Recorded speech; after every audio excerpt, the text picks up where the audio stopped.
Noches tengan todos los que están entrando a la sala de YouTube. Hoy estamos saliendo al aire por medio del apoyo de las plataformas de la Universidad Central de Venezuela en el curso de alimentación balanceada para cerdos. Les habla el ingeniero Amilcar Tobar, administrador principal de la sala de Hablemos de Cerdos y sus procesos.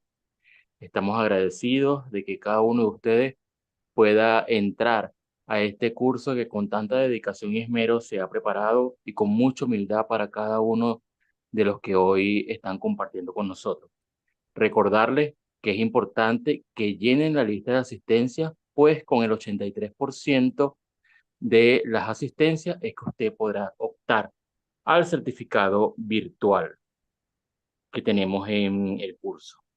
Bueno, nuestro siguiente conferencista es ingeniero agrónomo con título en ciencias agrícolas, es doctor, profesor jubilado de la Universidad Central de Venezuela, donde ha sido docente de pre y posgrado en cursos de nutrición y alimentación animal, con 45 publicaciones en revistas arbitradas, participación como coautor en 10 libros y tutor de más de 30 tesis de pre y posgrado.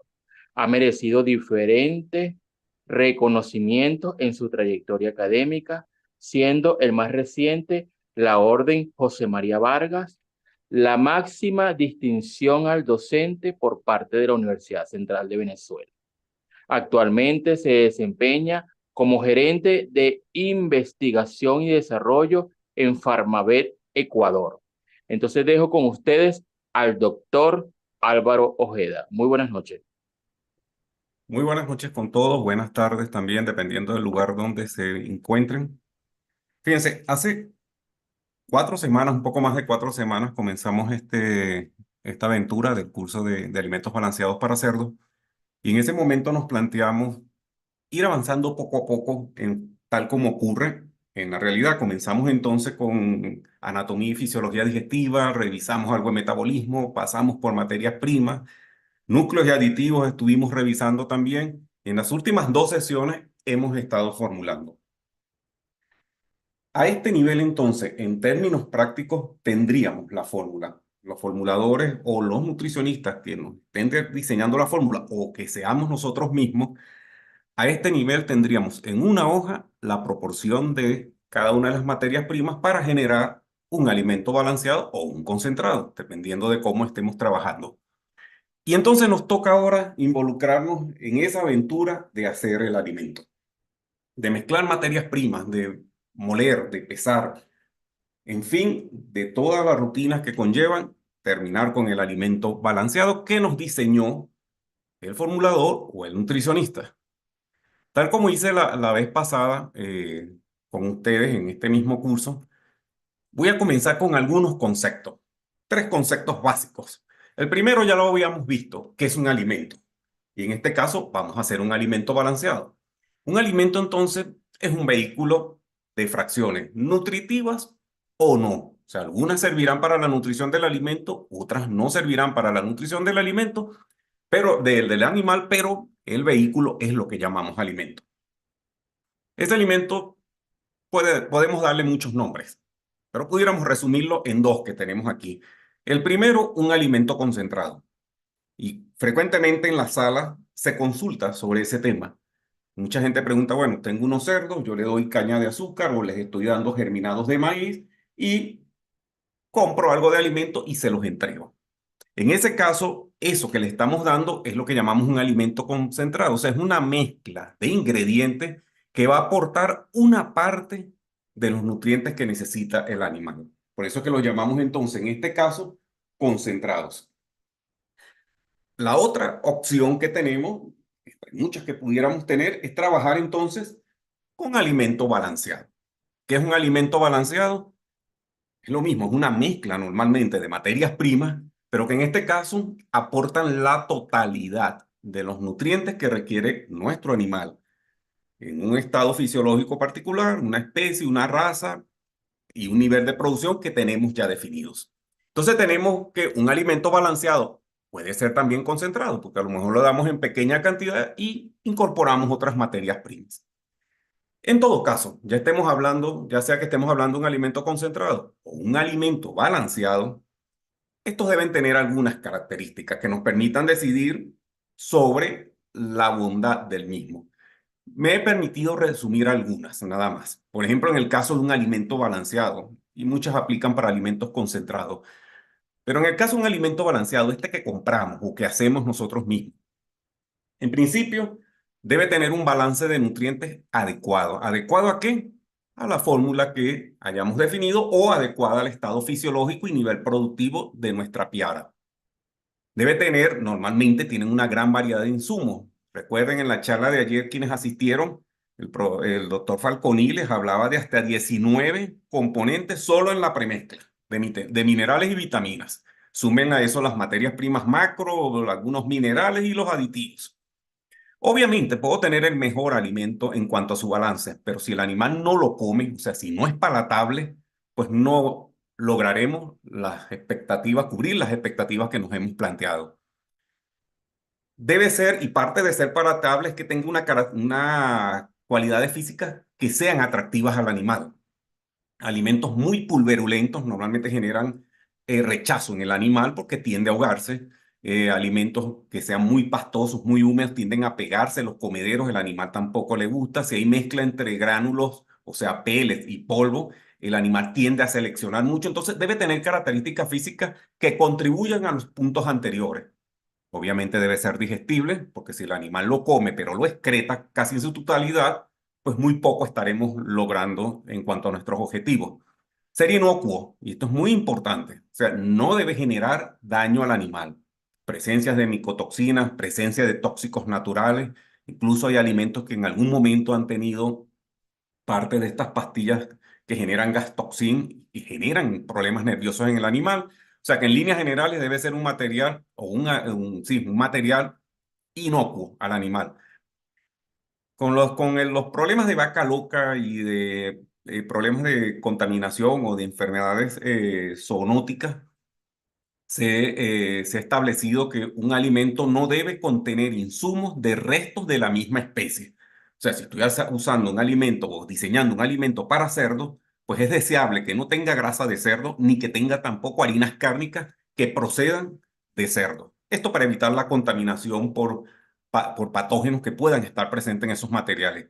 Y finalmente, por supuesto, estamos hablando de un negocio, o sea que ese alimento debe tener un costo que sea razonable, que nos permita que ingrese al sistema productivo y que los beneficios sean adecuados en cuanto a inversión y beneficios obtenidos, esa relación. Normalmente un alimento puede tener muchas partes, yo lo he resumido en 4, y esto es muy personal, o sea, no es una clasificación estandarizada, pudiera haber clasificaciones y de hecho las hay distintas. En principio, y lo hemos revisado algunos, debe tener materias primas, lo que llamamos, por decir lo que llamo yo materias primas, los macros cereales, maíz, sorgo, arroz, trigo, todos los hemos revisado durante el curso. Oleaginosas, ya sea soya integral, girasol, ajonjolí o cualquier otra oleaginosa que estemos utilizando en el mercado en función del país donde estemos. Debe contener subproductos, o no es que debe, normalmente contiene subproductos porque se aprovechan de los beneficios económicos que puede garantizarnos el hecho de que los subproductos son más económicos. Entonces tiene salvados como el afrecho de trigo, cascarilla de soya, pulidura o polvillo de arroz, melazas, muy común en cerdo la utilización de las melazas de caña o de remolacha, porque generan mucho gusto en el animal, les encanta ese sabor dulzón de la melaza y el olor, aceites. Obviamente, como vimos en las sesiones anteriores, macrominerales, premezclas y núcleos. Eso como en grandes volúmenes. Luego tiene aditivos. Y todos los alimentos, en su gran mayoría, llevan aditivos, desde los alimentos más simples hasta los más complicados.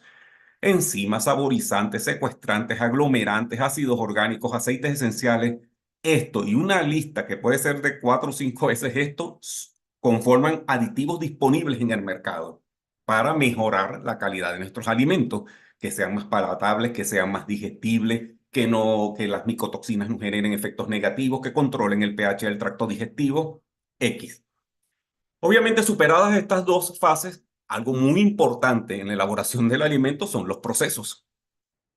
Y estamos hablando entonces de la recepción de las materias primas, su pesaje, su molienda, su mezclado y en algunos casos, y muy común en cerdo, su peletizado o granulado, o sea, transformarlo en pellets, en gránulos para garantizar o favorecer el consumo. Y finalmente, el producto terminado, pues también tiene algunas fases como es el envasado, su almacenado y correcto almacenado para que no se nos dañe mientras esté en bodegas y su comercialización.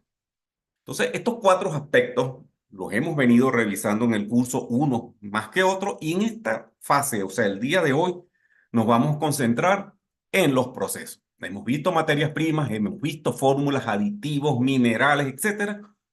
Vamos a ver hoy algunos tips acerca del procesamiento de los alimentos balanceados.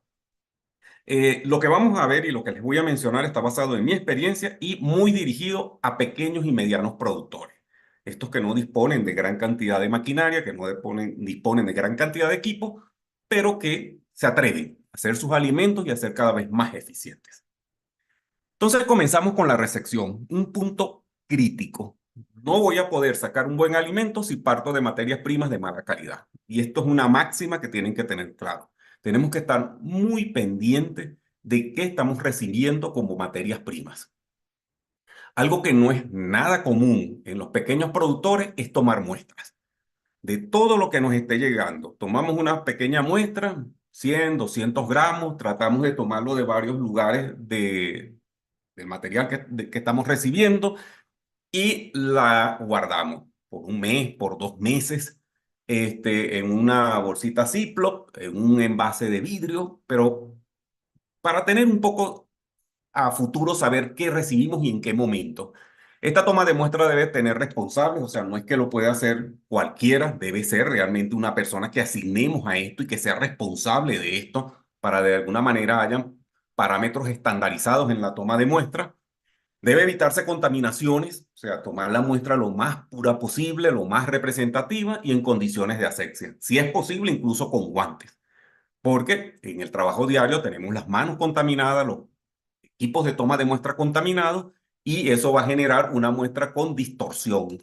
En el proceso de en su guardado o en su almacenado dentro de donde tengamos ese espacio para tener las muestras, pues se va a alterar no porque vino alterada de origen, sino porque no cubrimos algunos mínimos de asepsia a la hora de tomarla. Debe tener una etiqueta. Y esto es muy importante. No pensemos que de memoria vamos a saber qué día llegó, quién lo trajo, quién la tomó. Esa etiqueta que le vamos a colocar debe tener el sitio donde tomamos la muestra, qué número de lote o qué número de identificación, fechas de vencimiento, sino por lo menos el día en que las tomamos, a qué hora, en qué lugar, quién tomó la muestra. Eso es muy importante porque a la hora de una duda sabemos a quién preguntarle sobre esa muestra. Información sobre el proveedor, quién vende. Hay gente que le coloca incluso en qué vehículo y qué placas llegó ese material y debe ser conservada protegida de la luz directa y del aire. O sea, si es una bolsa Ziploc, la cerramos o la amarramos o le colocamos la tapita frasco de vidrio. Esto para evitar contaminaciones de cualquier tipo. ¿Cuál es la función de esta muestra? Realizar trazabilidad. Si yo dentro de 1 o 2 semanas sé que tengo problemas en granja y me reportan que puede ser del alimento, pues yo me regreso a mi zona donde tengo las muestras y puedo chequear incluso que debo tener registro de qué día entró cada materia prima, si esa materia prima la veo rara, ahora guardada, de colores, de olores, etcétera. Y eso me permite trazabilidad por identificar dónde está el problema y si eso está separado en la bodega, pues parar el uso y cambiar el alimento y poner eso en cuarentena. Si son sacos, normalmente se recomienda que se muestreen todos, si son menos de 10 sacos, un poquito de cada uno. Si son más de 10 sacos, pues se dice que se muestree el 2%. Por ejemplo, si son 100 sacos, muestreamos 2. Bien en los extremos de donde esté la pila o la ruma de sacos. Si es a granel, o sea, si nos llegó en camiones, si es un camión o un contenedor de 15 toneladas, muestrear en 5 puntos en la superficie del camión. Esto se hace en puntos en zigzag. Si son de 15 a 38 puntos o de 30 a 50, 11 puntos. Lo que siempre es necesario es muestrear varios puntos en el camión muy pendiente que ninguno de estos puntos esté en los bordes del camión, porque los bordes normalmente son distintos al resto de la masa, están sometidos a calor, a veces a humedad, entonces no son muy representativos. Y lo otro, intentar que las muestras no sean de la superficie del camión, porque hay posibilidades de que la superficie no sea representativa del resto de la muestra, porque está sometida al aire, puede haberse mojado, etcétera. O porque quien envía los materiales a veces sabe que, tal vez por flojera o por desconocimiento, la gente tiende a tomar la muestra de la superficie, entonces en la superficie pone un material de una calidad buena y lo que viene abajo no es de la misma calidad.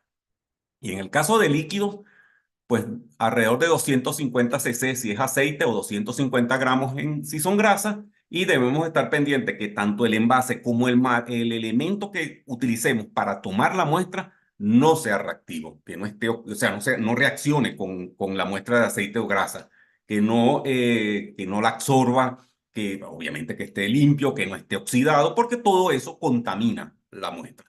Entonces, estas muestras las tenemos bien guardadas y con ellas podemos definir a futuro si existe algún problema o incluso clasificar a los proveedores, saber quién me trae buenas materias primas y quién no.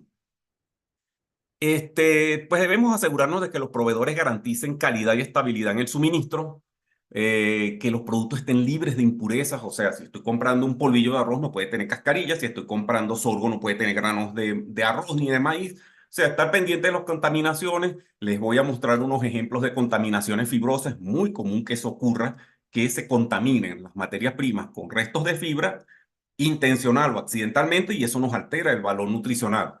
O que las contaminen con minerales, le adicionen minerales para hacerlas más pesadas y de esa manera, pues alterar un poco lo que nos están vendiendo.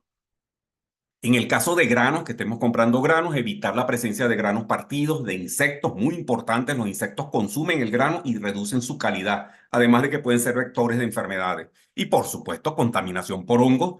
Lo de la contaminación por hongo, hay algunas ocasiones en que es muy fácil verla, otras en que no se ve el hongo y está presente.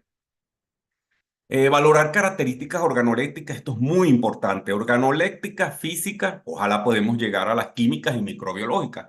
Son más difíciles y en pequeños y medianos productores es más complicado, pero organolépticas y físicas sí podemos evaluarlas. Y les pongo unos ejemplos. Por ejemplo, color, olor, sabor y textura. Esto no requiere laboratorios, no requiere grandes inversiones, pero miren, si ustedes tienen una persona que siempre toma la muestra, y por eso digo que siempre sea el mismo, esa persona va a aprender muy rápido cuál es el color normal de la materia prima, el olor puede determinar, mira, esto me huele a fermentado, esto huele a rancio, esto huele extraño, no es el olor característico. En el caso de aceite de palma, tenemos gente que incluso probando el aceite sabe si ese aceite está rancio o no está rancio. Probando la melaza, saben si es melaza o está contaminada. Y por supuesto la textura. Si el material siempre viene en polvo y esta vez viene más grueso, aquí pasa algo cuando se compra frecho de trigo, por ejemplo. El afrecho no es necesario molerlo. Así, y siempre viene en hojuelas, pero si me venden un afrecho molido, eso debe saltar las alarmas. Algo están ocultando, que están moliendo el afrecho para que yo no me dé cuenta. Con un simple termómetro puedo medir la temperatura. Si tengo un cilindro y una balanza, puedo medir la densidad y de esa manera saber si hay adulteraciones.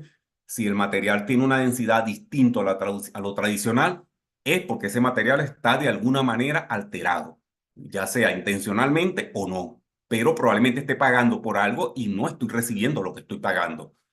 Granulometría es muy importante, muy grueso, muy fino, muy polvo, impurezas, como les comentaba, granos distintos a lo que estoy comprando, fracciones de fibra, granos partidos, muy importante, debemos comprar material, granos con la menor cantidad de granos partidos, porque eso es la primera fase para promover las contaminaciones. Y bueno, si ya tenemos mayores capacidades, evaluar características químicas y microbiológicas. Un pH, comprar un pHímetro no es muy costoso y podemos medir el pH y saber si hay acidez o no en el material, y eso es síntoma de desarrollo de procesos fermentativos. Y ya si tenemos la capacidad de enviar a laboratorios, pues miren, podemos mandar a hacer bromatología, minerales, aminoácidos, o sea, hay una amplia gama de análisis que podemos también hacer. Y ya más, y si tenemos mayores capacidades, incluso pruebas microbiológicas que nos permiten determinar si hay presencias de hongos, si hay presencia de levaduras, si hay salmonela, si hay coli, sobre todo esto de microorganismos, muy importante cuando estamos usando harinas cárnicas, porque son potencialmente una fuente de contaminación microbiológica. Luego entonces continuamos. Podemos hacer, como les digo, algunos análisis muy sencillos, caracterizar, y eso se pone entonces en un librito o en un cuaderno donde tengamos los registros. Evitar mezclar lotes de diferentes fechas o de diferentes materias primas de diferentes fechas o de diferentes lotes porque podemos estar mezclando problemas. Entonces siempre es mejor mantenerlos separados e irlos usando en forma separada. Si se me presenta un problema en granja, regreso a buscar la muestra, puedo identificar dónde está el problema y dejo de usar esa materia prima. Pero si los mezclo todos, nunca voy a saber realmente si yo agarro el maíz de un proveedor, lo mezclo con el del otro y con el del otro, pues miren, nunca vamos a poder hacer trazabilidad ni saber realmente ni poder detener algunos de estos problemas que se nos presentan en granja. Obviamente no colocar en el suelo directo porque puede absorber humedad y de hecho lo hace. Evitar humedad y evitar, muy importante, que le esté dando directamente la luz del sol. No debemos permitir, y saben ustedes que no estoy hablando de nada extraño, que existan animales dentro de las bodegas o depósitos. O sea, obviamente en insectos, pero tampoco pájaros que entran mucho a las bodegas a comer, roedores como las ratas, mascotas, que es muy frecuente que usted entre en una bodega y consigan gatos y perros. Y hay gente que te dice, no, yo uso los gatos para controlar las ratas. Sí, probablemente controlan las ratas, pero también son una fuente de o un vector de enfermedades para nuestros animales de granja.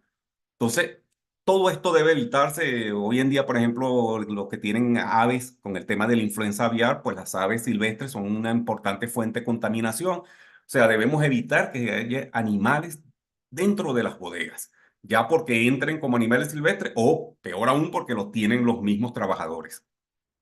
Y por supuesto, mantener un archivo con información. Esto de que yo tengo en la cabeza toda la información de la granja y particularmente en este caso de la planta de alimento y de sus bodegas, eso es falso. Entonces, mantener registro que a la hora de una inquietud, pues regresamos a los registros y vemos qué está sucediendo. Y vemos qué ha podido o cómo podemos asociar esos registros a lo que estamos viendo en campo. Les voy a colocar unos ejemplos, fíjense. Este cuadrito que están viendo ustedes aquí resume lo que son las normas para cereales, en este caso las del Ecuador, las del INE. Entonces, fíjense, y Venezuela tiene sus normas, Bolivia las tiene, Perú, Colombia, todos tienen sus normas y en líneas generales están en Internet. Entonces, una buena forma de yo caracterizar la calidad de mis materias primas es buscar las normas de mi país o de algún país vecino, porque al fin y al cabo son todas muy parecidas, y con esas normas establecer las categorías de las materias primas que tengo. Eso me permite, por ejemplo, si tengo un maíz de una calidad que no sea muy óptima y tengo que utilizarlo, porque al fin y al cabo no hay nada distinto, pues decido que lo utilizo en los animales de mayor tamaño y donde haya menos impacto. Obviamente no lo utilizaría o trataría de no utilizarlo en las reproductoras ni en los iniciales. Me voy a los crecimientos o a los engordes, que son un poco más resistentes. Esto me permite caracterizar mis proveedores, saber quién me está enviando buenas materias primas o de buena calidad y quiénes no. Por ejemplo, las normas INEN del Ecuador hablan de olor, color, humedad, materias orgánicas extrañas, o sea, distintos a los que estoy comprando, inorgánicas distintas, por ejemplo, piedras, fracciones de metales. Cuando hablamos de orgánica, es, por ejemplo, estoy comprando sorgo, el maíz es una materia orgánica distinto al sorgo que estoy comprando o a la soya. Granos quebrados, muy importante.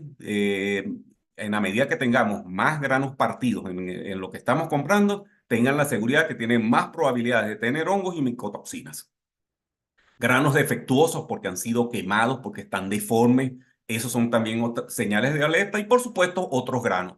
En el caso de las normas ecuatorianas, nos dan los valores. Por ejemplo, no más de 13% de humedad, no más de 1,5% de materias orgánicas extrañas, 0,5 si son inorgánicas, no más de 7% de granos quebrados, y así le va diciendo, y así ustedes pueden establecer si cumple o no cumple los parámetros. Este maíz amarillo que ustedes tienen aquí abajo, y esto es una muestra real y estos son valores reales, es un maíz de muy buena calidad. Cuando ustedes ven, pues miren, cumple con todos los parámetros de un maíz. En este caso, si yo tuviese una pequeña planta de alimento, yo colocaría maíz apto para consumo animal. Y yo puedo decir, este es maíz tipo A, tipo B, o sea, ya internamente yo puedo colocar incluso hasta categorías. Ahora fíjense lo siguiente, esta es otra muestra de maíz real. Y los valores de esta muestra de maíz son los que ustedes ven aquí ahora. Esa muestra tiene 5,5% de granos quebrados, 7% de granos, de 7,5% de granos defectuosos, no tenía otros granos, pero ya y más de 13% de humedad. Y este es un maíz que no requiere muchas evaluaciones, ya con verlo, ya sabemos que es un maíz que tiene problemas.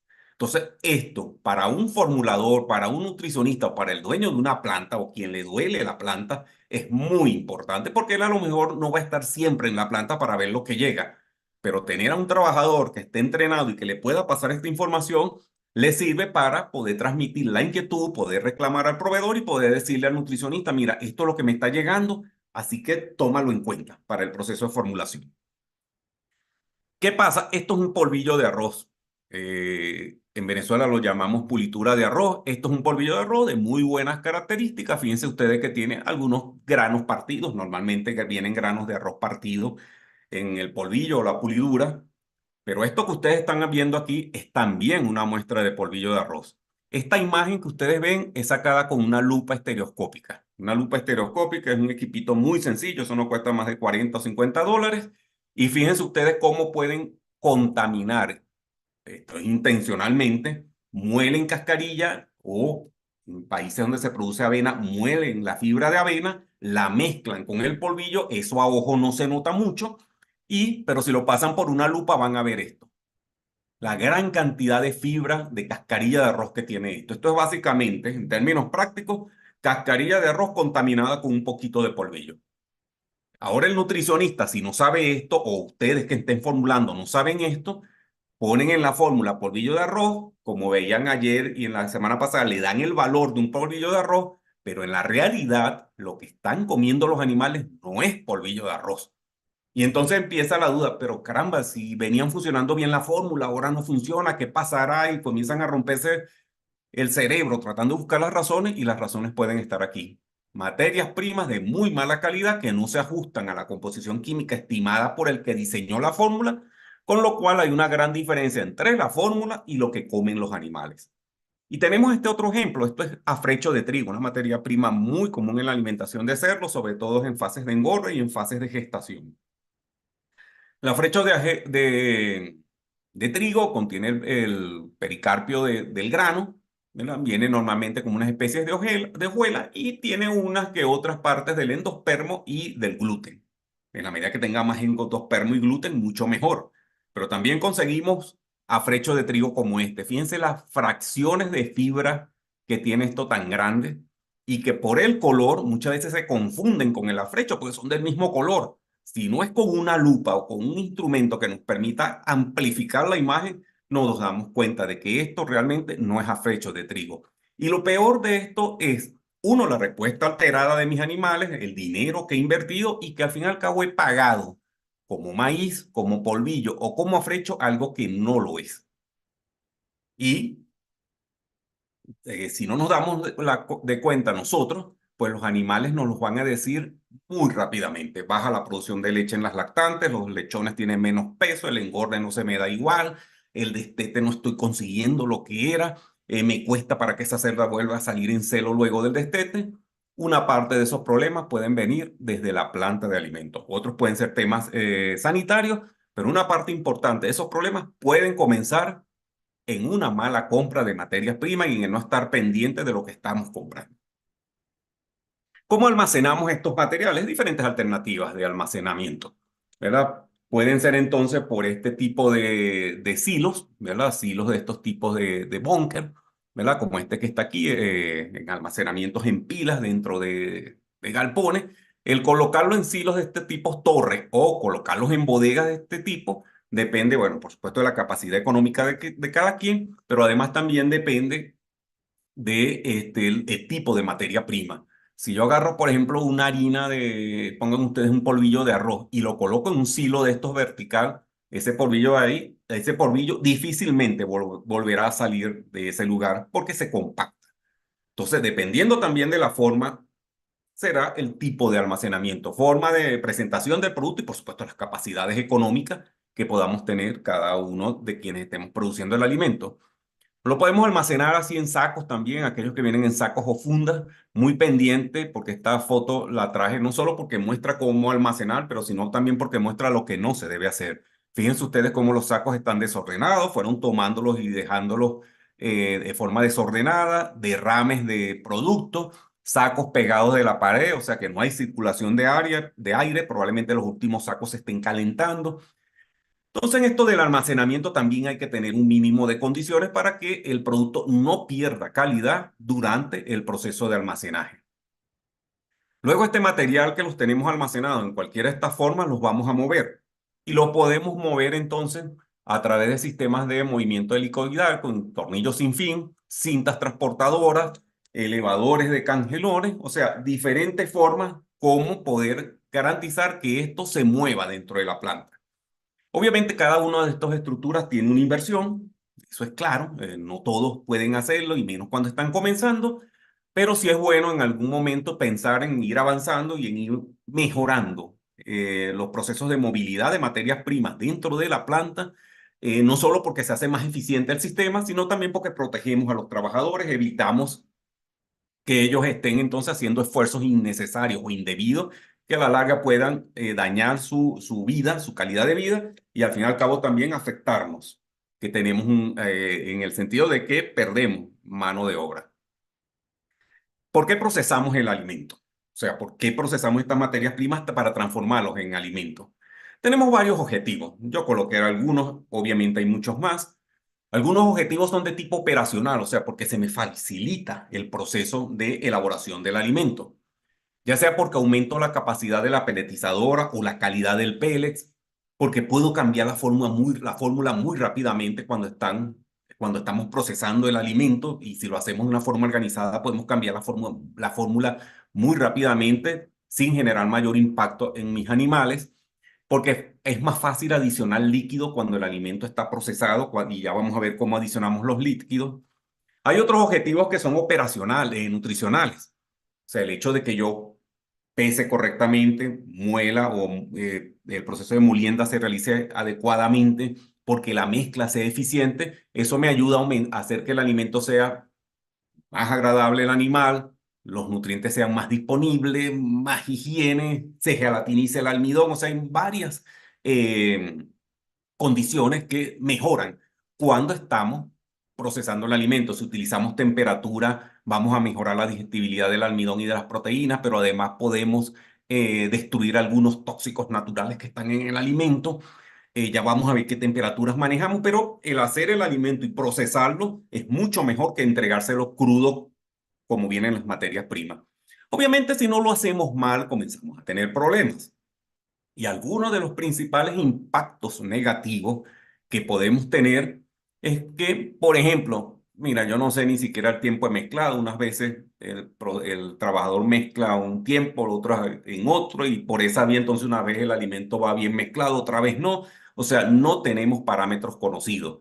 Si estoy peletizando, tenemos que conocer muy bien la temperatura a la cual estamos peletizando, la temperatura del vapor, la temperatura de la peletizadora. Si no lo hacemos, pues vamos a tener peles de diferente calidad y de esa manera van a ir respondiendo diferencialmente los animales en granja. Entonces, estos procesos tienen sus tiempos, tienen sus temperaturas, tienen sus protocolos que debemos respetar y cuando no lo hacemos, el procesamiento es casi que peor que hacerlo al animal, las materias primas tal cual como venían, porque lo que hacemos es que dañamos la calidad, alteramos la calidad del alimento. Entonces, muy importante en estos casos el procesamiento y que se haga correctamente, que se respeten los protocolos. Esos protocolos, ojalá podamos escribirlos y tenerlos escritos. Y si hay un cambio personal, pues el protocolo estaba escrito y simplemente tiene que seguir el protocolo que ya estaba diseñado. No tiene por qué ser escrito por grandes profesionales, nosotros mismos. Podemos simplemente decir, mira, esto se pesa de tal manera, se coloca allá, se pone de esta manera, se almacena, etcétera. Y de esa manera tener una especie de manual de cómo funciona nuestra planta. Obviamente estos protocolos son prácticamente personalizados, cada planta tiene el suyo y cada planta debe tener el suyo. Básicos elementos durante el pesaje. El pesaje prácticamente es una de las primeras etapas del proceso. Entonces, normalmente pesamos los materiales que vienen en mayor cantidad primero que los que van en menor cantidad. Si estamos pesando en una misma báscula, si son básculas por separado, pues lo podemos hacer por separado, pero normalmente siempre respetamos eso. Primero los de mayor y luego los de menor. Hay ocasiones donde debe identificarse en qué orden van a pesarse los materiales. Sobre todo esto es muy importante, uno, con la adición de la grasa y dos, con los pesajes de los aditivos, porque hay aditivos que reaccionan si están en contacto directo unos con otros. Entonces, normalmente, en algunas ocasiones, el nutricionista, el formulador, quien maneja la planta, tiene un orden de pesaje.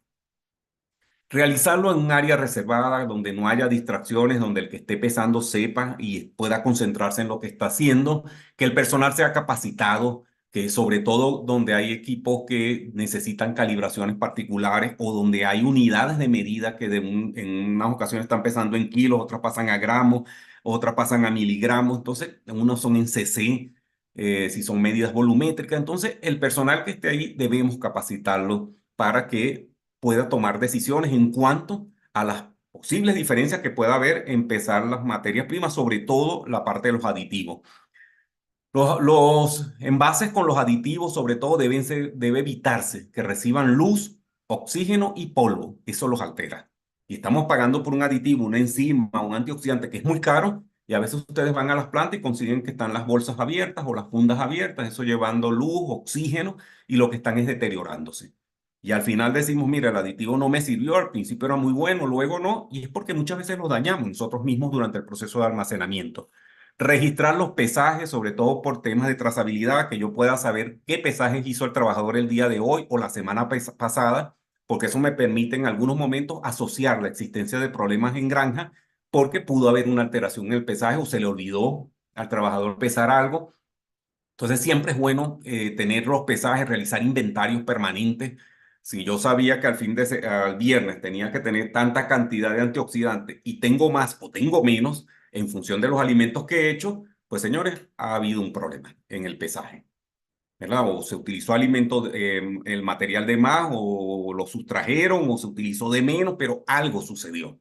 Entonces, ese tipo de registros y de controles es necesaria en el área de pesaje y por supuesto algo muy básico, pero que muchas veces no observamos, es que el área debe estar limpia. Recuerden que la planta de alimentos es como la cocina. Y si ustedes van a comer en un restaurante y ven que la cocina está sucia, probablemente no quieran comer y probablemente duden, como en efecto sucede, de la calidad de lo que está saliendo de ahí. Pues la planta de alimentos es una gran cocina y debe estar en buenas condiciones, debe estar limpia, bien ordenada, de modo tal que lo que salga de ahí pues tenga esa garantía mínima de calidad. Luego del pesaje, y esto pueden haber órdenes distintos, el otro tema es moler. Moler las materias primas que requieren ser molidas. ¿Qué es molienda? Al fin y al cabo, reducir el tamaño de la partícula del alimento. Recuerden que la profesora Yudeisi les comentaba de que la digestión al fin y al cabo termina siendo el proceso mediante el cual las partículas o las fracciones van modificando su tamaño hasta lograr un tamaño en el cual puedan ser absorbidas. Si nosotros con molienda le facilitamos eso al animal, avanzamos bastante en la utilización de los nutrientes y reducimos la cantidad de alimento que es excretado. Entonces, ¿de qué depende el tamaño que va a tener la partícula? Depende entonces del alimento del animal que lo va a comer y su estado fisiológico. Ya les voy a mostrar unos ejemplos. Esto que ven arriba es el molino, la forma de molino más común que conseguimos en el mercado, molinos pequeños de martillo para pequeñas empresas. Ya hay moliendas o molinos más grandes, donde tenemos molinos de martillo que simplemente rompen el material o lo fraccionan por el golpe que dan a la velocidad que giran, o de rodillo, donde por fricción rompen los materiales y reducen el tamaño de partícula. Estas son las cribas o las mallas que nos permiten definir qué tamaño va a tener la partícula a la cual estamos moliendo el alimento. Y tenemos que tener cuidado porque si el alimento tiene mucha grasa, la materia prima que estamos moliendo, estas perforaciones o estas pueden taparse. Y es muy peligroso porque incluso puede haber no solo daño de la materia prima por calor, sino incluso en grandes molinos como este de aquí abajo, en grandes plantas, esto puede hasta incendiarse, porque la grasa es combustible. Entonces tenemos que tener muy pendiente que no se nos obstruyan las perforaciones de la criba porque se daña la calidad de la molienda y se puede dañar hasta el equipo. No superar 10% la cantidad de grasa de la materia que estamos moliendo. Si el material tiene más grasa, o sea, son materias primas con mucha grasa, se sugiere que se mezclen con un cereal, con un maíz, con un sorgo, con un trigo, con un arroz, de modo tal de que la masa que se va a moler tenga menor cantidad de grasa y de esa manera pase más fácilmente por la criba. Entonces es muy importante con la cantidad de grasa y con la criba, porque eso va a definir el tamaño de partícula. Y el tamaño de partícula es muy importante. Fíjense ustedes esto. Esto es cebada para cerdos. Y estos son los valores de digestibilidad. Si la cebada está entera, si la molienda es media, si la molienda es fina, si la molienda es gruesa o si fue aplastada por un rodillo. Y fíjense, la cebada cuando está entera tiene una digestibilidad de la materia seca de 0,64, o sea, 64% se degrada, el resto sale en las heces, y más o menos la misma digestibilidad de la energía bruta, en este caso. Pero en lo que molemos nos damos cuenta de que va subiendo la digestibilidad, o sea que con menos cantidad de materia prima puedo obtener la misma respuesta. ¿En cuánto sube? Pues en esos valores. Entre 22 y 27% dependiendo del tipo de molienda. Obviamente cuando la molienda es más gruesa, se digiere menos, sale más en las heces. Pero una molienda adecuada me garantiza que yo, para ganar la misma, obtener la misma respuesta en los animales o suministrarle la misma cantidad de nutrientes, necesito 25, 20, 22 o 27% menos alimento. Y eso es muchísimo dinero. Esto es en buena medida lo que justifica la molienda, mejor utilización de los alimentos. Ahora bien, si muelo, entonces, ¿por qué molemos? Un poco por lo que les vengo comentando. Yo puedo separar las fracciones, Jorge Campos les comentaba, yo puedo tener un maíz molido y separar la parte más gruesa o más fibrosa de la más fina y eso es químicamente distinto, nutricionalmente distinto. Puedo hacerlos más densos, puedo manipular la presentación, lo entrego en harina, lo entrego en pele, lo entrego en semigrano, aumentamos la digestibilidad como les dije anteriormente. Si los materiales están molidos se mezclan más fácilmente y cuando mezclamos reducimos la selección. Los animales, los cerdos particularmente, y las aves también lo hacen, tienden a seleccionar. Y ustedes le entregan el alimento, ellos empiezan a buscar, empiezan a usar y seleccionan. En la medida que esté molido y bien molido el alimento, les es más difícil seleccionar. Y en un corral de cerdos hay categorías, hay jerarquías. Hay cerdos que van a comer primero y cerdos que van a comer después. Si los cerdos que comen primero pueden seleccionar el alimento, los que van a comer de último van a comer algo distinto a lo que era el alimento balanceado originalmente formulado. De esa manera, moler nos permite reducir la selección y cuando reducimos la selección, todos los animales comen más o menos lo mismo y de esa manera el lote es bastante uniforme en peso.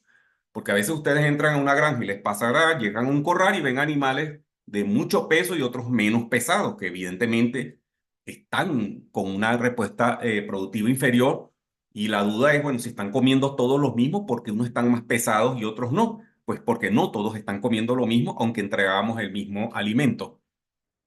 Y siempre es importante saber lo del tamaño de partículas, si el alimento es muy friccionado en el molino puede perder calidad, cambiar las cribas con frecuencia, chequear que no estén rotas, que no haya fugas en las cierres.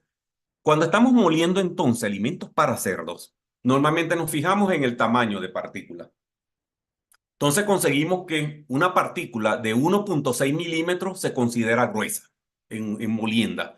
Y esto puede generar menor aprovechamiento. Ya veíamos anteriormente que las partículas gruesas tienen menor digestibilidad que las de molienda media o fina. Una molienda adecuada para cerdos está entre 0,7 y 0,9 milímetros. Puede ser incluso un poquito más de 0,9 milímetros y sigue siendo una buena tamaño de molienda. Fina es entre 0,3 y 0,5. Sí, los animales pueden responder un poquito mejor porque digieren más, pero en cerdos particularmente una molienda fina y una muy fina, como la que está aquí abajo, puede generar úlceras. Y estas úlceras se pagan con rendimiento productivo. Los animales que tienen úlceras rinden mucho menos y las úlceras gástricas en cerdos se asocian mucho al tamaño de partículas. Entonces normalmente busquemos partículas en esta fase media donde se produce una importante absorción de nutrientes, una importante digestibilidad y se reduce la posibilidad de úlceras. Aquí les pongo un ejemplo de tamaños de partículas que se utilizan normalmente en alimentos para cerdos, más fino en el preinicio, más grueso en las reproductoras. Y estos son los tamices con los que generalmente se realizan las mediciones de tamaño de partículas. Luego el mezclado es otra fase muy importante, ¿verdad? Ya tenemos el alimento molido, las materias primas que debían ser molidas, ahora las vamos a mezclar. Cuando las vamos a mezclar, normalmente colocamos en la mezcladora, ya sea horizontal o vertical, primero los alimentos que van en mayor cantidad y después los que van en menor cantidad. Y dentro de los que van en menor cantidad, colocamos los de mayor a menor. O sea, por ejemplo, normalmente entre los que van en mayor cantidad, que tenemos los cereales, las soyas, el trigo, el maíz, etcétera. ¿Quiénes van en menor cantidad? Los minerales, las premezclas, los núcleos. ¿Y quiénes van todavía en menor cantidad? Saborizantes, aglutinantes, antioxidantes. Entonces, vamos ahí siempre de más a menos colocando en el equipo. Y una vez que estén todos los alimentos, las materias primas secas colocadas, procedemos a colocar los líquidos. Nunca como un chorro. Nunca que agarremos un balde y lo coloquemos. Eso obviamente a veces lo hacemos porque no tenemos otra opción, pero eso tiende a generar grumos. Y los grumos dañan la calidad del alimento, dañan la uniformidad. Entonces, ¿qué debemos considerar? Primero que fue bien pesado, las materias primas.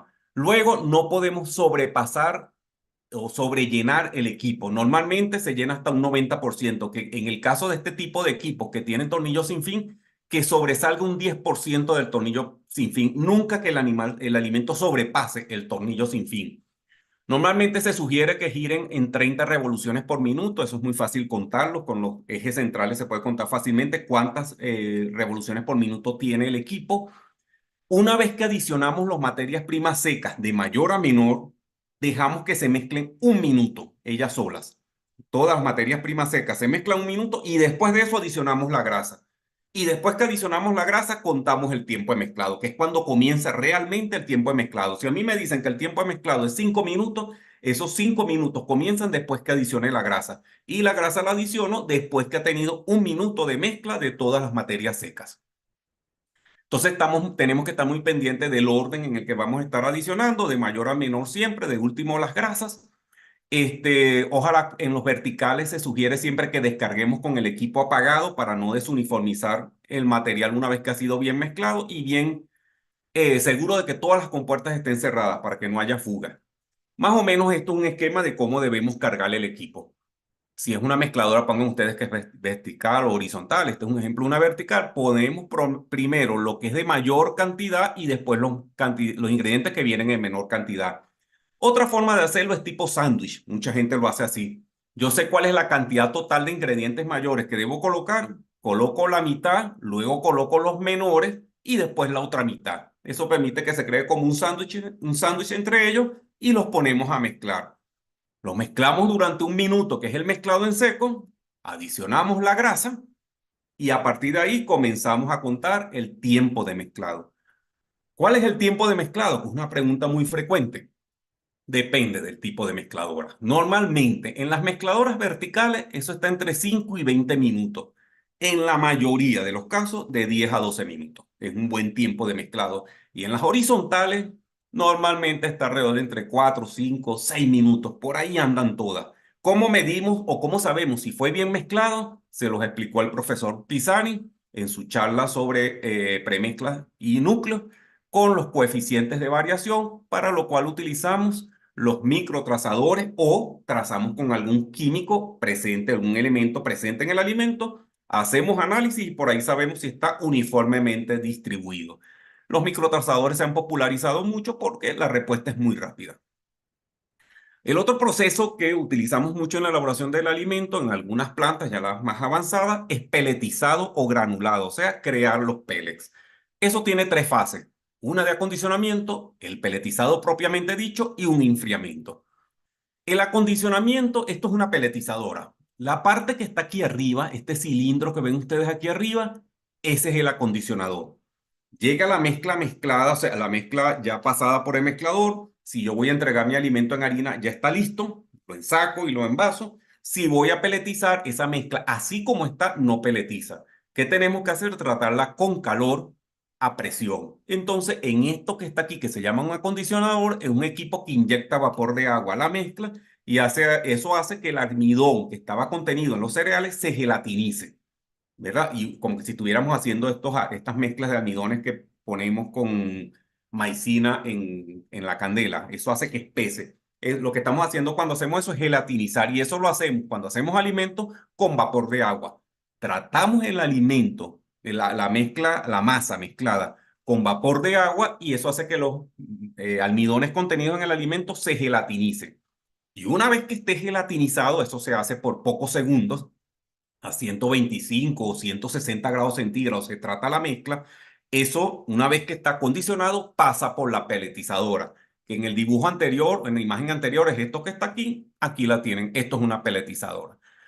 La peletizadora tiene unos dados, que son estos que giran y empuja la mezcla caliente a 125, 160 grados sobre lo que es la matriz. Y en la matriz están unas pequeñas perforaciones, que es lo que nos genera el pellet. Ese pellet va a salir de ahí alrededor de 80 grados centígrados, 80, 90 grados centígrados, y por eso es que sale moldeado en esa forma de cilindro, que es el pellet, y eso se garantiza a través de una buena gelatinización del almidón por el tratamiento con calor.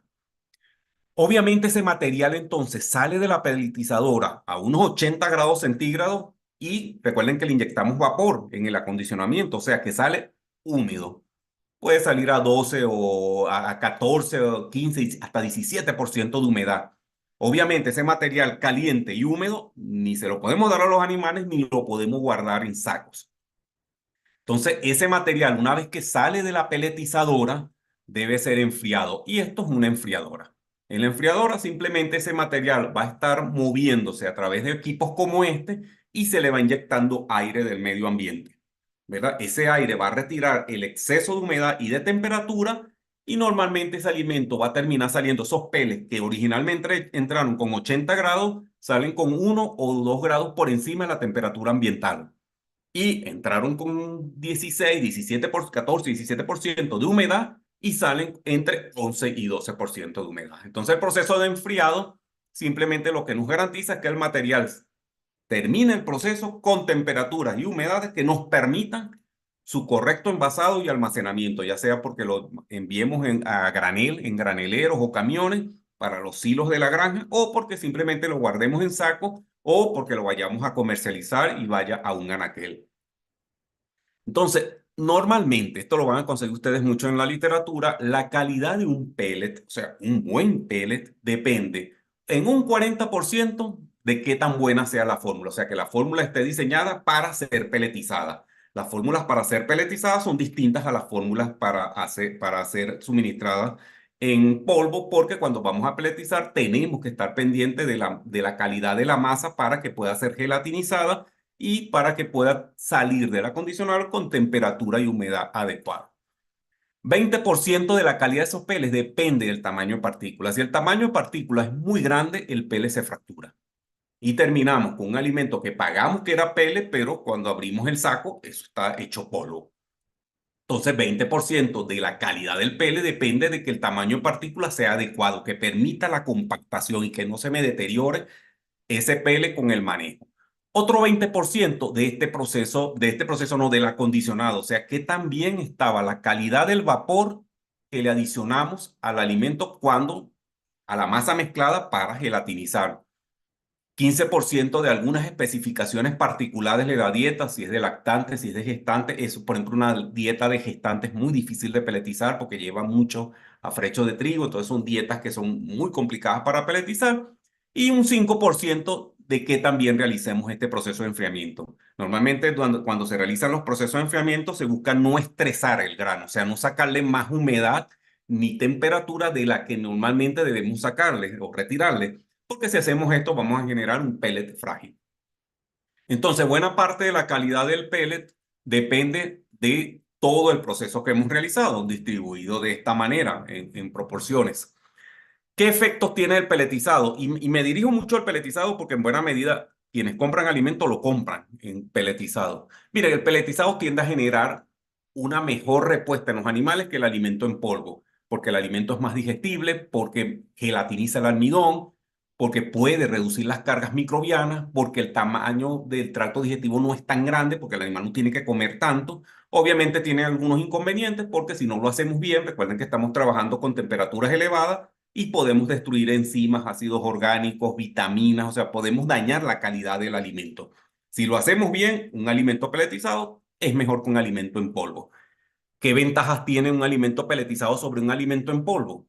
le gusta más a los animales, se reducen las pérdidas, el animal no puede seleccionar, pues tiene que comerse los peles enteros, es más fácil manejarlo, entregarlo en los comederos, muchos patógenos se destruyen, muchos tóxicos naturales se destruyen, la conversión de alimentos es mejor, obviamente peletiza quien puede hacerlo o si no compramos el alimento peletizado, muchos los entregamos en polvo, pero la evolución natural es poder entregar alimentos de mejor calidad y el peletizado es una forma de hacerlo.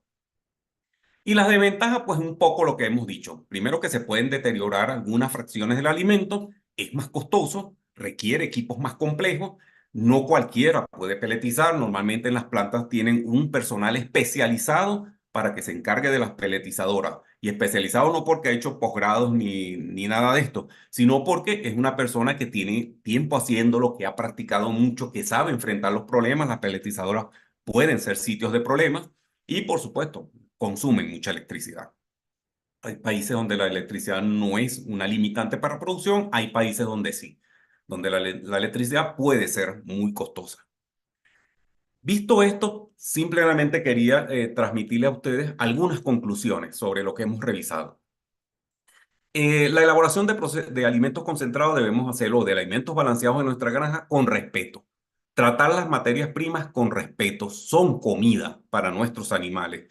No solo que representan entre 75 y 80% de los costos totales de producción está en esas materias primas, sino también porque buena parte de la respuesta productiva de nuestros animales depende de ese material. No podemos generar un buen alimento si partimos de materias primas de mala calidad. Entonces, muy importante que estemos muy pendientes de la calidad de las materias primas.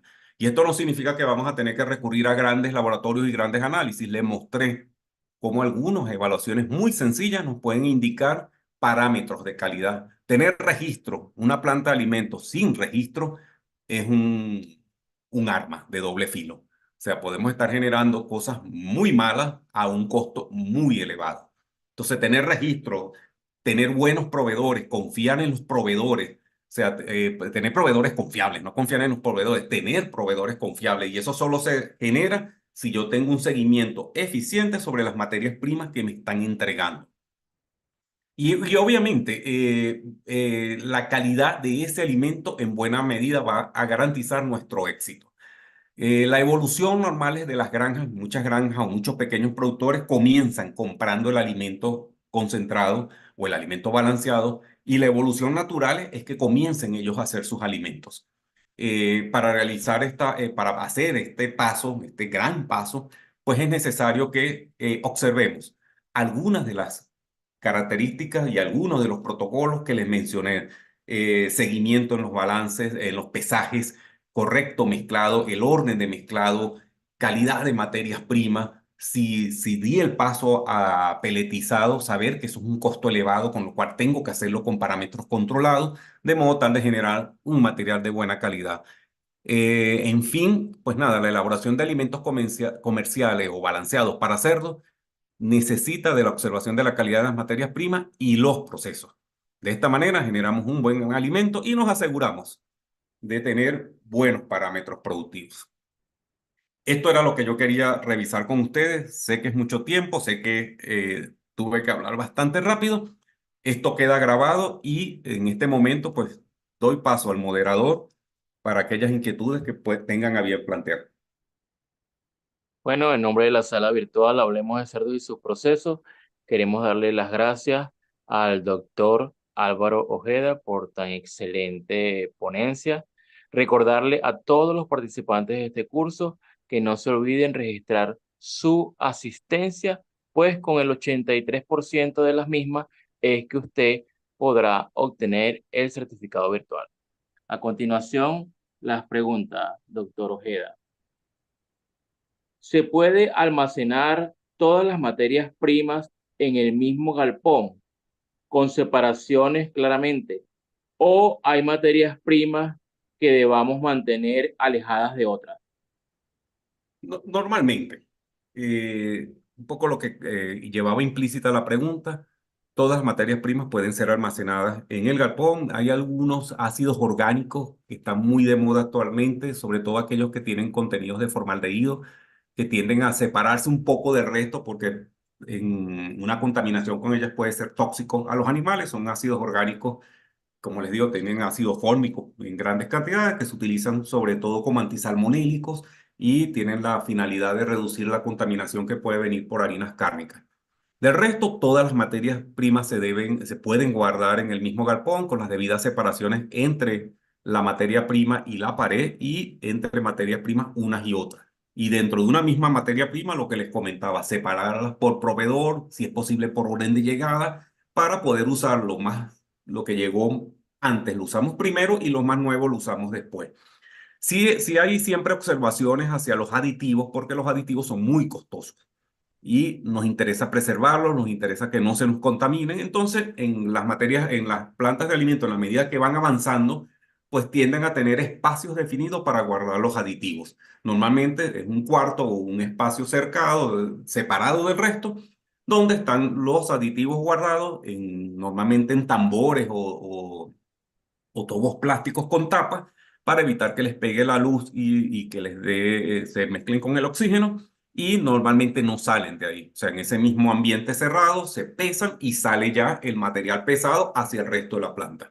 Es muy común en las plantas básicamente separar entonces lo que son ácidos orgánicos, porque pueden ser contaminantes y pueden ser incluso peligrosos en cuanto a su manipulación, si se hace con descuido o hay derrames, y luego el resto de los aditivos porque son costosos y van en muy pequeñas cantidades. Y una contaminación de ellos impacta mucho en la calidad del producto final. La siguiente pregunta es, ¿cuántas materias primas son las más recomendadas cuando se formula un alimento? ¿Se Miren, tiene una cantidad promedio adecuada? no, eso es muy variable. Eso depende mucho de lo que nosotros estemos dispuestos, por un lado, a pagar o invertir en el alimento, las necesidades de nuestros animales, lo que esté disponible en el mercado. Pongan ustedes, en líneas generales, cereales, normalmente pueden haber dos o tres, maíz, trigo, o cuatro, maíz, trigo, arroz y sorgo. Entonces, tenemos sorgo o no tenemos, tenemos trigo o no tenemos, etcétera. Subproductos, la gama puede ser mucho mayor, ¿verdad? Pueden haber 6 o 8 subproductos disponibles y el ingreso al alimento depende de lo que haya diseñado quien diseñó la fórmula en función de las necesidades y la disponibilidad en el mercado, si los hay o no. Luego tenemos los minerales y vitaminas. Ustedes vieron ayer, el doctor Falconi les hablaba de unos 19. Afortunadamente eso se compra como premezcla o núcleo, así que no tenemos por qué tenerlos necesariamente, pero si usamos premezcla tenemos que tener los aminoácidos y como mínimo son 3 o 4 los que van a incorporarse.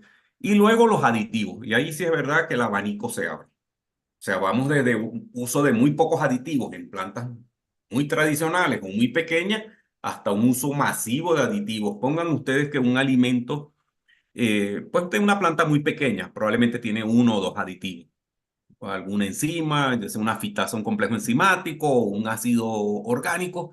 Cuando vamos a alimentos de estos balanceados que ustedes compran o que pueden comprar de plantas grandes, eso puede tener 6 o 7 aditivos. O sea que si sumamos unos con otros, ahí pudiéramos estar hablando entre las vitaminas, los minerales, las materias primas y los aditivos de unos 30 ingredientes. Pero como les digo, depende mucho de hasta dónde estamos afinando nosotros con la fórmula, hasta dónde estamos dispuestos a invertir, en qué sistema de producción estamos, si ese sistema permite realmente esas inversiones muy grandes o simplemente voy poco a poco y trabajo con alimentos muy básicos. Eso obviamente me va a generar rendimientos productivos también básicos y en la medida que voy creciendo, iré afinando y por supuesto irán ingresando más materias primas. En todo caso, en esto de alimentos balanceados o concentrados, en la mayoría de los casos es una afirmación genérica. La calidad y la respuesta productiva está en buena medida asociada a la diversidad de materias primas que ingresen en la fórmula. La otra pregunta es, ¿la temperatura en los galpones de materias primas o alimentos puede desnaturalizar la misma? No, o sea, desnaturalizar como ese concepto que les digo, que me dañe las proteínas o que me dañe la grasa tal vez sí, la grasa es muy sensible al calor, ¿verdad? Lo que pasa es que la temperatura en los sitios de almacenamiento, en las bodegas, poco se puede controlar, ¿no? Entonces, sí, ¿qué hacemos? Por ejemplo, el aceite, que no le pegue el sol, y muchas veces ustedes ven que hay gente que tiene unos IBC o tambores con aceite y lo tiene en las afueras del galpón, porque ahí es donde toman la cantidad que van a utilizar. Y eso se calienta en el día con el sol, se enfría en la noche y esa es la mejor manera de destruir la calidad de ese aceite. Sugerencia, pues que esté bajo techo y ojalá pudiera ser dentro de la bodega. Los aditivos tienden a protegerse más, hay incluso empresas, ya las más grandes, algunos aditivos están bajo refrigeración para evitar que se desnaturalicen, porque sí, la temperatura tiende a desnaturalizar, sobre todo las vitaminas, tienden a dañarse cuando eleva la temperatura. Pero en la mayoría de los casos, y sobre todo en pequeños productores, las temperaturas ambientales dentro de los galpones no son fácilmente controlables, requieren inversión importante. Entonces lo que tenemos que estar pendientes, que no lleven luz solar directa, que no estén pegando del suelo, que no estén contra las paredes, que no se humedezcan porque haya filtraciones en el techo, porque alguien derramó agua. Y un poco lo que les decía, que no haya animales dentro del galpón, controlar las plagas. Miren, con esas mínimas condiciones podemos trabajar en un galpón a temperatura ambiental con un mínimo impacto sobre el alimento o al menos o sobre las materias primas, un impacto controlable. Si a las temperaturas cálidas que puede haber en muchos de nuestros países sumamos, entonces algunos de estos manejos que les comento desafortunados, pues sí, definitivamente vamos a tener un impacto negativo sobre la calidad de las materias primas. Y sucede mucho que compramos a veces materias primas de muy buena calidad y las dañamos en el manejo diario. A veces compramos un aceite muy bueno, lo colocamos en un tambor, un IBC viejo que tenía restos de aceite ya peroxidado y el aceite nuevo bueno se me daña en cabo de un par de semanas, ya ese aceite está dañado. Mezclamos materias primas de buena calidad con otras que ya estaban viejas y dañadas y terminamos dañando las nuevas. Entonces, un poco eso, si afinamos un poco el manejo, pues el impacto de las condiciones ambientales puede ser menor sobre la calidad de las materias primas y, en fin, sobre la calidad del alimento terminado. La otra pregunta es, en un sistema de producción de 100 madres, ¿cuántos jornales sería lo recomendado? No, definitivamente, pues no es mi área, realmente no es mi área esta de estar estimando los jornales en función de la población de los de la piara. El próximo ponente que es el ingeniero Pablo Romo, es un productor. Le agradezco a quien hizo la pregunta, le consulta a Pablo Romo sobre este tema de cuántos jornales para 100 madres. Con toda seguridad y propiedad, él les va a dar una respuesta. Perfecto. Si se obstruyen las mallas de salida de los molinos, ¿se pueden limpiar o se reemplazan? Sí, depende del nivel de daño que tengamos. En líneas generales se pueden limpiar. O sea, no es un daño irreparable. Sobre todo si nos hemos dado cuenta pronto de que eso está ocurriendo, de que esa obstrucción está ocurriendo. El daño principal es sobre la calidad de la molienda.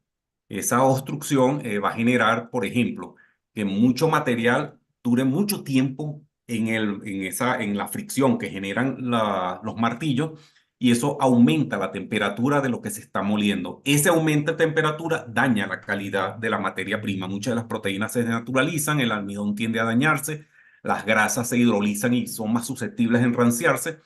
Entonces, si bien es cierto, puede dañar la malla, el daño principal puntual es sobre la calidad del alimento. Las mallas normalmente pueden destapar, pueden volver a recuperarse fácilmente, pero sí tiene un costo sobre la eficiencia de trabajo del equipo y como les comentaba, en grandes empresas los molinos tienen al lado un extintor de incendios, porque los alimentos, las materias primas con las que trabajamos suelen ser combustibles. O sea, un maíz que se someta a una fricción muy elevada, pues los componentes del maíz son combustibles. El almidón puede incendiarse, la fibra puede tomar candela y de esa manera es un lugar de peligro y normalmente cuando ustedes van a las plantas de alimentos hay siempre un extintor de incendio al lado del molino porque puede generarse un problema. En todo caso, en líneas generales sí, puede recuperarse, pero el daño sobre la materia prima, ese sí es irrecuperable. Y el daño sobre la eficiencia de trabajo en planta. ¿Ok? Conoce de alimentación entregada disuelta en el agua de bebida a los cerdos, O como sea, minerales, vitaminas, en vez de entregárselas en el alimento. sí, sí. Normalmente la suplementación, cuando hay problemas en el galpón, problemas de que los animales han sido sometidos a un reto sanitario durante los procesos pre o post vacunales, durante los procesos de destete, suele realizarse algunas granjas, dependiendo también del tipo de sistema, el suministro de algunos nutrientes vía agua. Básicamente complejos de vitaminas, existen minerales también disponibles por esa vía, existen aditivos para regular pH del tracto digestivo, para mejorar la calidad del agua, potabilizantes de agua que se colocan en el agua de bebida, pero en líneas generales, si bien es cierto, la administración de estos nutrientes vía agua de bebida es muy eficiente, porque son nutrientes solubles en lo que el animal lo ingiere, los absorbe mucho, muy rápidamente. Tenemos que estar pendientes de que cuando coloquemos estos nutrientes en agua de bebida, tenemos que estar pendientes de la calidad del agua. Si el agua tiene un pH muy elevado, que suele ser lo que ocurre en aguas duras, algunos de estos materiales precipitan y terminan entonces no en el estómago del animal, sino terminan en el fondo de los tanques o terminan obstruyendo los chupones o dañando las tuberías, obstruyéndolas. Entonces, en conclusión, sí se puede hacer, normalmente se hace como una medida de emergencia, porque si yo estoy usando o estoy diseñando un alimento balanceado para mis animales, en teoría, no tengo por qué estarle suplementando más vitaminas, minerales o aditivos en el agua de bebida. Normalmente cuando se recurre a la adición de estos tipos de aditivos, sobre todo los nutrientes en el agua de bebida, es porque estamos en una condición excepcional, como les comento, o algún tema sanitario o algún tema de manejo que me obliga de alguna manera a recurrir a esta estrategia de agua bebida porque sé que son materiales solubles y altamente disponibles. Normalmente esto cuando se hace por periodos muy cortos de tiempo. O sea, tratamientos que suelen durar 3, 5 días y luego se para y sigue el animal consumiendo su alimento con el perfil y balance diseñado para su etapa fisiológica. La otra pregunta es, ¿se puede quemar el alimento o perderse nutrientes en la misma cuando se hacen los pellets? Sí, es que recuerden, les acabo de comentar, cuando estamos haciendo un pellet, normalmente le inyectamos vapor de agua y eso puede estar alrededor de 90, 120 grados centígrados. Y luego cuando pasa por la pelletizadora, la fricción entre el rodillo y la matriz hace que ese alimento termina saliendo con unos 80 grados centígrados, 80, 85 grados centígrados. Obviamente, una parte de los nutrientes, si esos procesos no se realizan de modo controlado, una parte de los procesos de los elementos, fracciones nutricionales o aditivos que contenía el alimento pueden desnaturalizarse. ¿Qué se nos puede dañar? Se nos pueden dañar las proteínas, se pueden desnaturalizar, los ácidos grasos hidrolizarse y de esa manera reducir su vida útil. Si estamos usando enzimas, si no están protegidas térmicamente o la temperatura a la cual estamos procesando supera la protección térmica que tiene la enzima, se va a dañar, las vitaminas se desnaturalizan totalmente con elevadas temperaturas. Por eso era que les decía y les coloqué el proceso de peletizado y el mismo proceso de molienda e incluso el mezclado deben llevarse a cabo con protocolos muy bien establecidos para garantizar que el proceso mejore la calidad de la materia prima que recibimos y no que la empeore o no que la dañe, no que dañe los nutrientes. Entonces, sí, de ese control depende la calidad de lo que estemos obteniendo. La otra pregunta es, ¿se puede utilizar un ensilado de pescado con yogur y melaza para hacer alimentos peletizados? Miren, el tema de los alimentos peletizados es que el control de la humedad es muy estricto, ¿verdad? Y el control de la calidad de la masa que va a entrar en la peletizadora.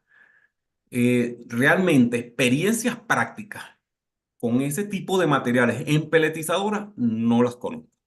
Normalmente las peletizadoras regulan muchísimo esos dos factores, humedad y temperatura de la masa.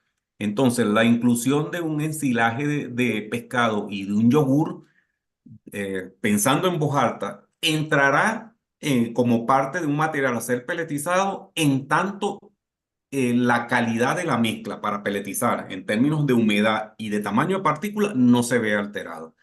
De ese modo, pues miren, sí, yo me imagino que un ensilado de pescado va a entrar en una cantidad que no me dañe la calidad de la mezcla. Un yogur entrará en una cantidad que no dañe la humedad total de la muestra, de la mezcla. Para que tengan ustedes una idea, la mayoría de las plantas de alimentos tienden a adicionar agua en la mezcladora para que durante el proceso de peletizado exista una humedad suficiente para gelatinizar el almidón. Y hay algo muy importante, durante la molienda, los materiales que estamos moliendo pierden humedad.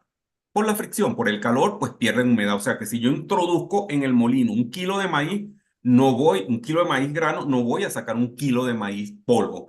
Una parte de la humedad que contenía ese kilo de maíz grano se pierde. Durante el enfriamiento también se puede perder humedad.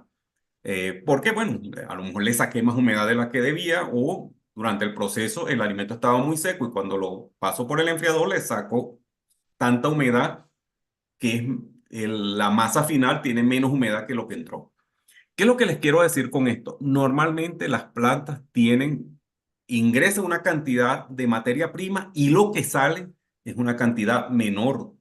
O sea, entran 100 kilos de materia prima y no salen 100 kilos de producto terminado. ¿Cuánto pueden ser las mermas, las pérdidas por humedad? Eso puede estar en plantas muy buenas en alrededor de 1,5%, o sea, un 1 o 1,5 kilos por cada 100 kilos que entraron. Ya hay plantas que tienen menos control y eso puede estar en 4, 6, 4, 5 o hasta 6%, que es mucho. O sea, son 6 kilos por cada 100 kilos de materia prima que entraron.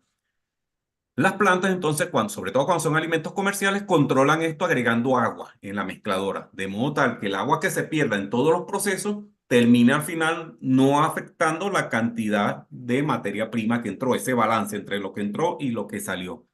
Entonces, en conclusión, sí, prácticamente ustedes pudieran utilizar eso siempre y cuando eso no genere una alteración en la calidad de la masa que va a ser peletizada. Básicamente en cuanto a qué, a tamaños de partículas, cantidad de almidón en la masa y humedad. La última pregunta es, ¿puede hacer una leve explicación de la aplicación del agua durante el mezclado, al igual que la calidad de la misma? Sí, un poco lo que les comentaba, realmente la respuesta parece que me adelanté un poco a la pregunta. Durante el mezclado se suele colocar agua, sobre todo en las plantas que van a generar alimentos comerciales, donde les interesa mucho que la cantidad de materia prima que compraron se aproxime lo más posible a la cantidad de productos que van a vender. Porque la diferencia puede ser agua. Agua que se pierde en la molienda, agua que se pierde durante el enfriamiento. Entonces, esa adición de agua que se realiza en las mezcladoras puede estar entre 9 y 10 u 11 litros por cada tonelada de alimento mezclado. O sea, estamos hablando entonces de 0,9 a 1 o 1,1% del total. Esa agua debe ser asperjada en el alimento, en la masa a mezclar. No se puede adicionar así ni en tobos ni en chorros porque eso va a formar grumos y esos grumos alteran la calidad del alimento. Esa agua debe ser agua de calidad. Si es un agua muy pesada, tiende a precipitar minerales dentro del material. Si es un agua que tiene un alto contenido de hierro o de azufre, sobre todo en el caso de cerdos, ellos van a detectar esos sabores desagradables en el alimento y van a reducir el consumo. Esa agua la mayoría la ingresa a temperatura ambiente. Obviamente debe ser un agua con calidad microbiológica suficiente para que no se convierta en un contaminante. Y al fin y al cabo, esa agua lo que busca es balancear la cantidad de alimento que entra y de producto terminado que sale, donde la diferencia está en humedad que se pierde durante los procesos.